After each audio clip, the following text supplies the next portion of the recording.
10 دقايق احلى فطور عندكم. ودي بس بيضة مسلوقة وكمان صحن سلطة كذية وكم حبة فلافل يا حبيبي. زيت زيتون، بسم الله.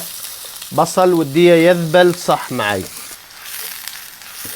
الخوصة المرتبة هذه من صفحة هدايا الملوك جتني، راح احطها لكم في الوصفة الصفحة. كثير عندهم اشياء روعة. حطيت فلفل اسود، الحين شوية كمون يعني ريحة، شايفين كأني ما حطيت. ذبلت معي البندورة والبصل. فول معلب مغسول كويس وصفيت من ميته.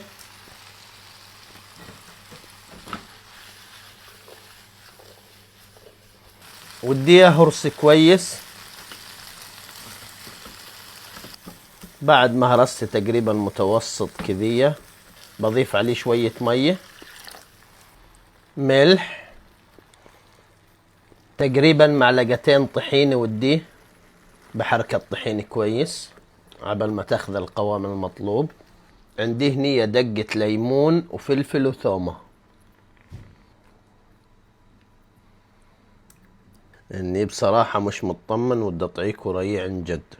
الله اعلم اني كثرت طحينة. بسم الله. والله مرتبة. الليمون زبطها، الثومة والليمون والفلفل والله زبطنها.